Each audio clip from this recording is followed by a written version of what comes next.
on FaceStream Live. I checked over yesterday's broadcast in which Danielle Mercadal joined me, and it seemed to be pretty good. I'm sure we can clean things up. Sometimes the sound was a little bit odd. I'm not quite sure why. So I'll test this one out again. I don't know if it's the computer, live stream, or just me or Danielle or what, but occasionally there was a little blip in the speaking. Today's reading actually is brand new month, brand new writer. Her name is Reverend Joanne McFadden. She is not new to writing the guides in the Science of Mind magazine. She's done it quite a few times before. The cover to the daily guides part of the Science of Mind magazine is, well, it says, "Faith never grieves because it knows that nothing is lost," and that was quoted by Christian Larson. I'm sure you've heard of Christian Larson in The Pathway of Roses. And the cover for this part of it, not the cover of the whole magazine, but the cover for this part of it, it's kind of like a sunset. It's got a lot of purple and blues in it, and it's sort of refracted light coming out. I don't know how else to describe it, but it looks kind of good. It's called, and the artwork is by Energy, E-N-E-R-G-I. As I said, Reverend Joanne McFadden is our writer for this month, and she says, "This month our challenge is to live as we never have before. In these daily guides, I employ my favorite way of teaching, by illustration. I include examples of how people experience a deeper sense of the divine, deal with challenges from the standpoint of truth, transform painful emotions into life-affirming action, access their innate creativity, embrace unlimited possibilities, let go of figuring out how to manifest the desires, and to live from the awareness of oneness." That is a lot of stuff. She says the readings will conclude with a call to be resurrected daily, and I think this is probably in association with Easter, which is 5 or 6 weeks down the line from us now. She says, in essence, to think, live, and act consistently in alignment with your divine nature in ever deeper ways. In other words, to deepen your spiritual experience of life, if you want to look at it that way. This is a little bit about Reverend Joanne. She's an ordained Science of Mind minister and practitioner who grew up in the Science of Mind teaching at the Camarillo Center for Spiritual Living, which was founded by her parents to share the beautiful and life-changing teachings of Ernest Holmes.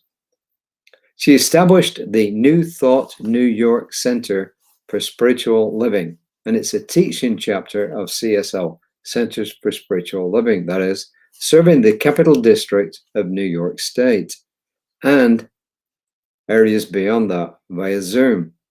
newthoughtnewyork.org. newthoughtnewyork.org. She's capitalized some of the stuff here, but when you go online, as you know, you don't need to do that. newthoughtnewyork.org.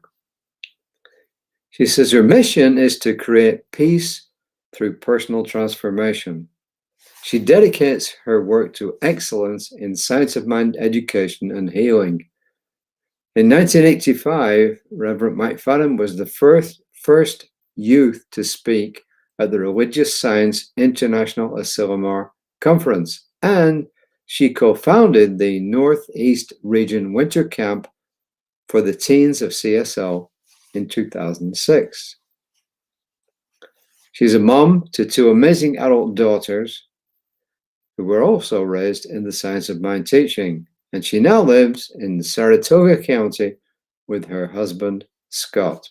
So, somebody who actually grew up in Science of Mind teaching. I didn't. I came to it later in life, but really doesn't matter when you come to this teaching. And here is what she's got to offer us for March 1, or the 1st of March, as they would say back where I come from. As you saw from the title, it's called The Joy of Giving. The first quote is from a book that I know quite well, actually. It's called The Game of Life and How to Play It, and it's by Francis Scovel Shinn. It could even be pushing a century old, but it's been around a long time. And it's on page 52 of that book for the ones of you who got it. And she says, real love is selfless and free from fear. It pours itself out upon the object of its affection without demanding any return. Its joy is the joy of giving. So love gives. God is love, and you know, God gives. From Ernest Holmes, she quotes from Words That Heal Today. Words That Heal Today on page 80, paragraph 3. The ones who give for the joy of giving will receive back even more joy than they gave out. If you want to look at that another way, if your purpose for giving is simply to give and help others and create joy in the world, then what Ernest Holmes is saying is that you will in turn receive joy back. We were talking about giving the other day and discussing how you need to give from your heart. How do you give from your heart? How do you know if you're giving from your heart? Because it's something that you give freely. If you give begrudgingly, don't do it. If you are giving begrudgingly, what you need to do actually is to go back and re-examine where you're coming from.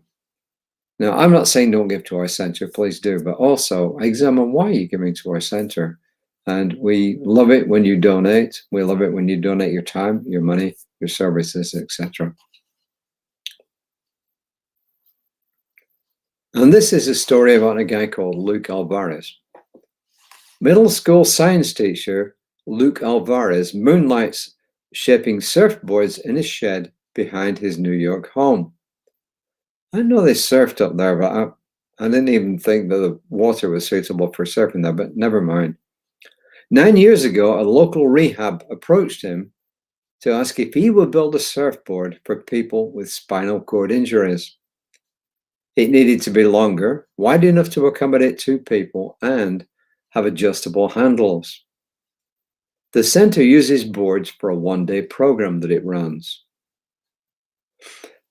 They will surf. The program's called They Will Surf Again, and it's where people with spinal cord injuries hit the waves on adaptive surfboards. She uses his last name, Alvarez. Where I come from, we prefer to use people's first names. So I'm comfortable with that. That's what I'm going to do. So they challenged Luke, who donated his time and materials, and it inspired him. When he talked about the project to students, they took it upon themselves to start collecting to donate to They Will Surf Again, and that's capitalized. They donated $100 by the time the rehab center picked up the board. And they were inspired as their teacher went on about the project. Luke has been building boards for this project ever since. To spread the joy, Luke invited students from his school and nearby high school to decorate the surfboards with inspirational sayings.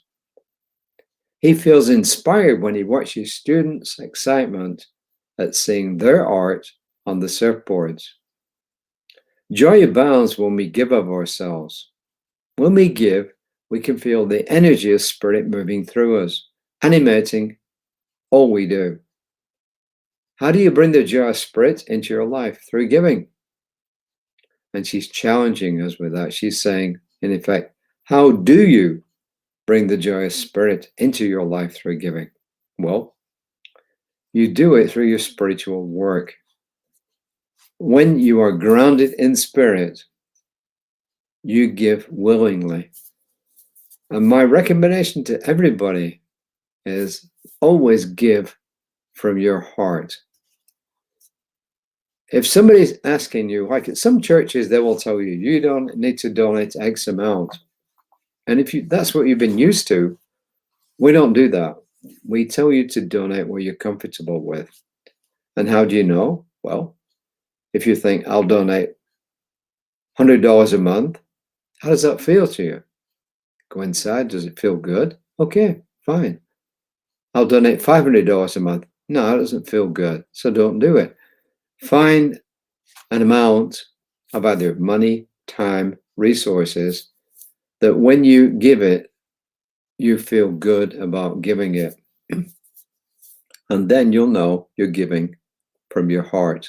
And this is my take on this.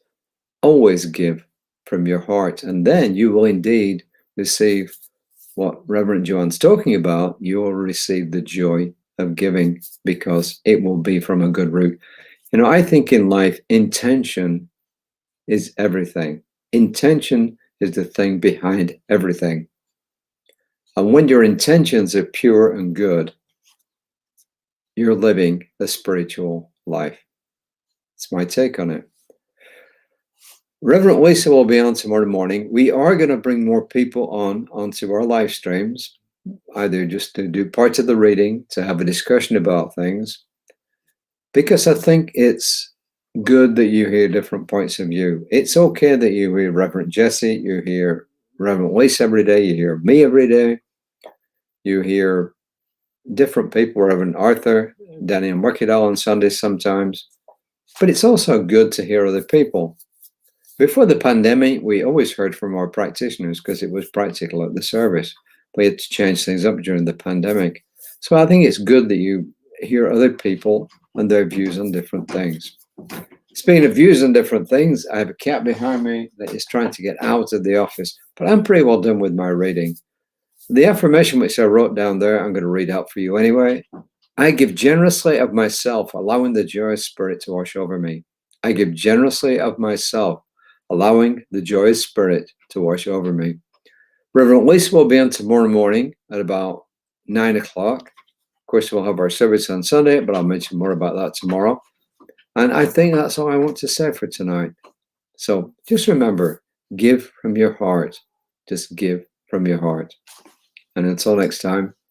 Now, oh yes, just one other thing. If you like what you hear in these readings, please pass them on to other people. Like us on Instagram, Facebook, LinkedIn shortly. What else? YouTube. So when you see us on there, please like us if you like William. Please pass the word on to other people, and you can give them joy just by giving them an opening to learn more. So until next time, namaste.